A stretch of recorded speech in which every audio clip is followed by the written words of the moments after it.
Hello friends, welcome to my channel. দেশ এবং দেশের বাইরে থেকে যারা আজকে আমার ভিডিওটি কন্টিনিউ করেছেন প্রত্যেককে gardener TRIPS with Kamal YouTube চ্যানেলে স্বাগতম।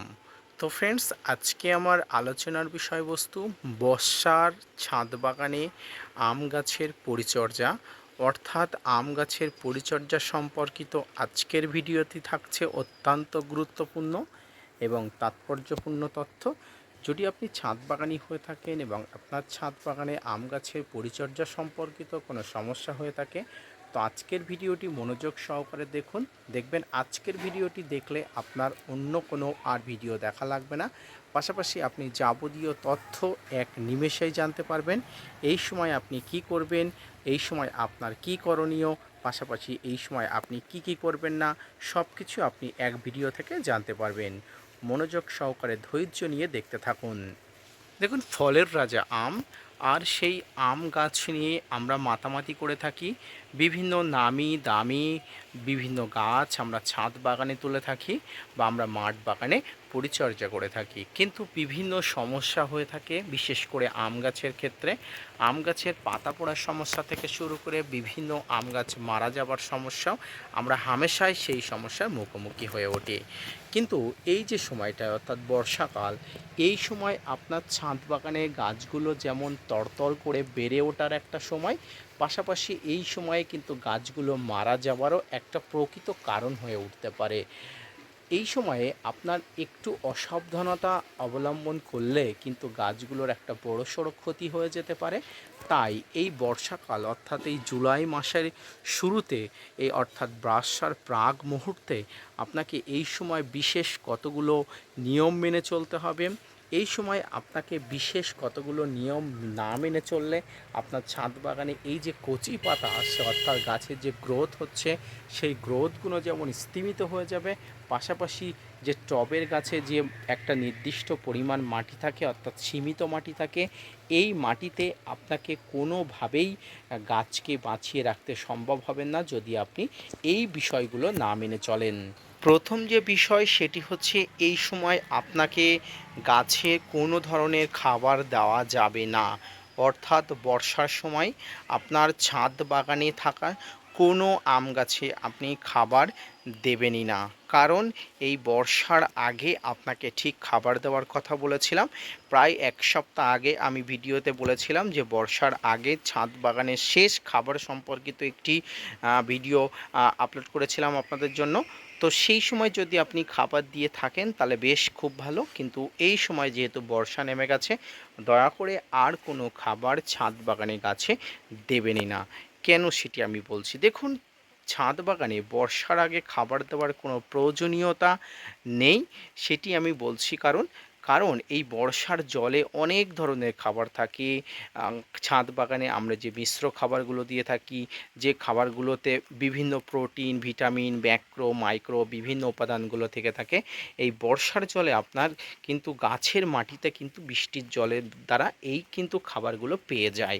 তাই এই সময় বর্ষার শুরুতেই, অর্থাৎ বর্ষা শুরু হয়ে গেলে আপনার ছাদ বাগানে আপনি আর কোনো খাবারই দেবেন না। পাশাপাশি আপনাকে বলেছিলাম যে বর্ষার আগে ছাদ বাগানের শেষ খাবারের মধ্যে কতগুলো খাবারের কথা আমি বলেছিলাম।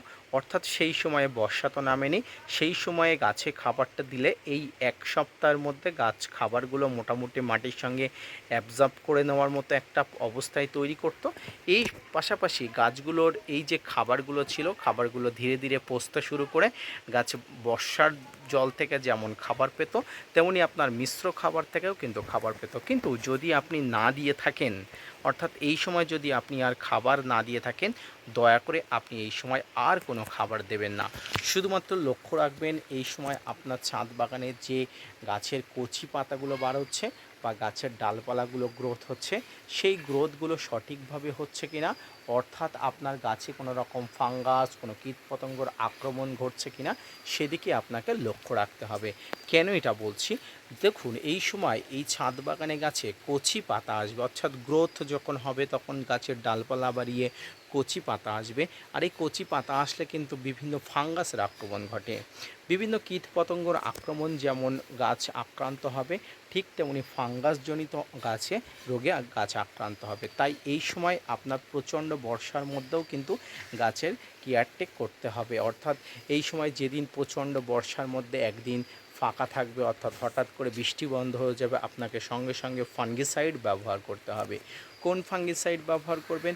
এই সময় আপনি যে ফাঙ্গিসাইডটি ব্যবহার করবেন সেটি হচ্ছে হাই কোয়ালিটির একটি ফাঙ্গিসাইড, সেটি হচ্ছে ব্লু কপার বা ব্লাইটক্স।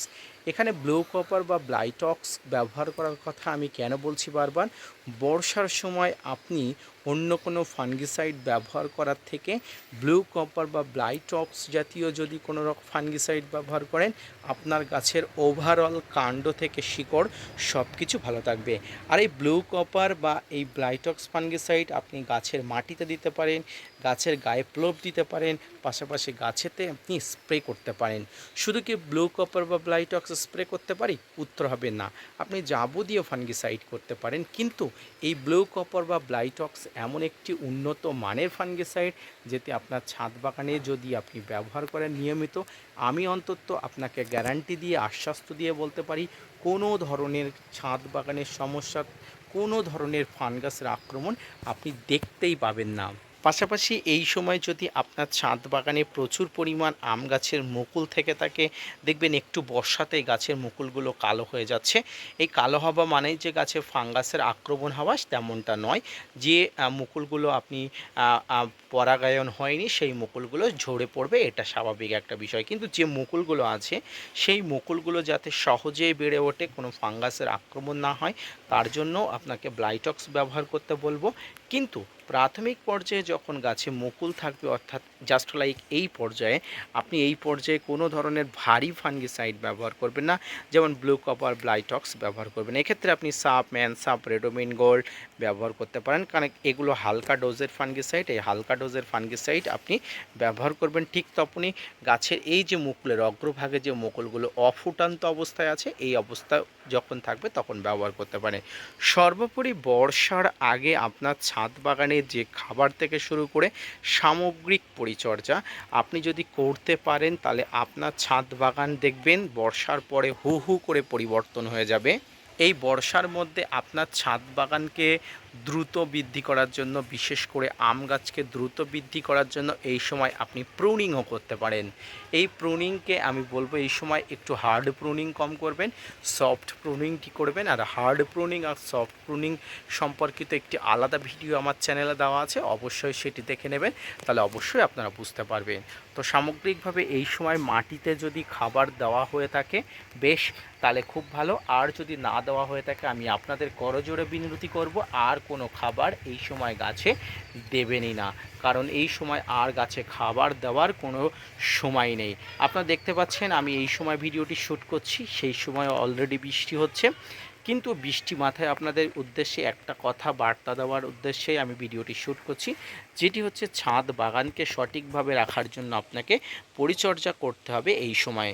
তাই এই সময় আপনার ছাদ বাগানকে অবশ্যই খুব ভালো রাখার জন্য আপনি পরিচর্যা করুন, দেখবেন আপনার গাছে খুব সুন্দরভাবে বৃদ্ধি হবে, ডালপালা বৃদ্ধি হয়ে ঝাঁকড়া হয়ে উঠবে আগামী সিজনের জন্য।